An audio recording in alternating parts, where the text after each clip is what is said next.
An infinitely long, positively charged straight thread has a linear charge density lambda cm-1.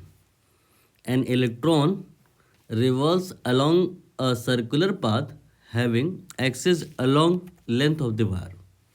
The graph that correctly represent the variation of kinetic energy of electron as a function of radius of circular path. I hope question आपको clear नहीं हुआ होगा। तो मैं question को brief कर दूं। Question में क्या है कि एक infinitely long positively charge straight wire है लाइक दिस। ये इनफाइनाइटली लॉन्ग है और इसमें चार्ज का डिस्ट्रीब्यूशन हो रखा है, यूनिफॉर्म है और इसका डेंसिटी गिवन है लैम्डा। देन आफ्टर बोला है an electron revolves along a circular path having axis along the length of wire. क्या है इस बात का मीनिंग? यहाँ पर एक आप सर्कुलर ऑर्बिट बना लो। ये जो सर्कुलर ऑर्बिट आपने बनाई है इसकी जो एक्सिस है, अभी आप देख रहे हो ये एक्सिस इस वायर के पैरेलल है। क्वेश्चन में ये नहीं कहा है, क्वेश्चन में कहा है कि ये जो एक्सिस है ये इटसेल्फ वायर ही है। मतलब यहाँ पर जो इलेक्ट्रॉन है यहाँ पर नहीं, इस वायर के अराउंड रोटेट करेगा। You can assume situation like this, right. और इलेक्ट्रॉन आप ये तो जानते हो कि नेगेटिव चार्ज है, तो इस इलेक्ट्रॉन पे इस पॉजिटिव चार्ज वायर की वजह से एक अट्रैक्टिव फोर्स लगेगा, लेकिन ये अट्रैक्ट नहीं होगा। क्यों नहीं होगा सोचिए आप, तब तक आप आगे रीड कर लीजिए। कह रहे हैं कि ग्राफ बताइए कौन सा, that correctly represent the variation of kinetic energy of electron as a function of radius of circular orbit के ई वर्सेस आर।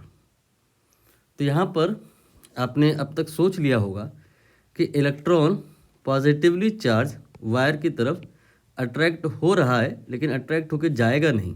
वो इसलिए नहीं जाएगा कि इस इलेक्ट्रॉन पे रेडियली आउटवर्ड एक सेंट्रीफ्यूगल फोर्स भी लगेगा।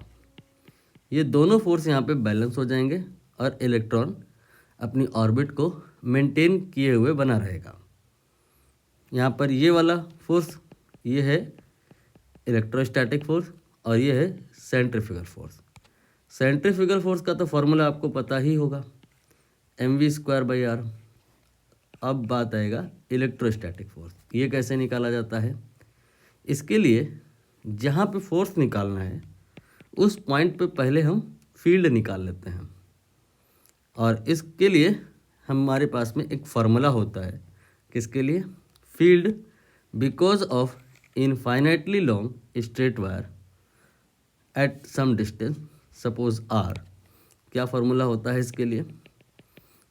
इंटीग्रेशन वगैरह नहीं करना है, गॉस लॉ वगैरह नहीं लगाना है, सीधे फार्मूला याद रखना है। फार्मूला होता है 2k lambda divide by r। ये आपका फील्ड है। फोर्स क्या होगा? फोर्स निकालने के लिए चार्ज में फील्ड का हम मल्टीप्लिकेशन करेंगे, सब कुछ मैग्नीट्यूड में रहेगा। तो जो फोर्स आएगा that will be 2k lambda e divide by r। और अब ये वाला फोर्स इस mv²/r से इक्वेट कर दिया जाएगा। तो 2k lambda e divided by r equal to mv²/r। यहाँ पे r आप नोटिस करिए कैंसिल हो गया। यही इस क्वेश्चन का क्रूशियल मोमेंट था, जिससे ये साबित हो गया कि ये जो mv² है ये सम कांस्टेंट देन r की पावर 0, r पर डिपेंड नहीं करेगा। और काइनेटिक एनर्जी हाफ mv² होता है, मतलब काइनेटिक एनर्जी जो है वो भी r पे डिपेंड नहीं करेगी। ये जो इलेक्ट्रॉन है चाहे छोटे सर्किल को फॉलो करे, चाहे थोड़े बड़े सर्किल को, चाहे थोड़े और बड़े सर्किल को, as long as orbital radius is small compare to the length of the wire, जो ये काइनेटिक एनर्जी होगी ये आर पे डिपेंड नहीं करेगी। यहाँ पर ये वाला ग्राफ हो जाएगा जहाँ पे ऐसा लग रहा है कि आर कुछ भी हो, काइनेटिक एनर्जी कांस्टेंट है।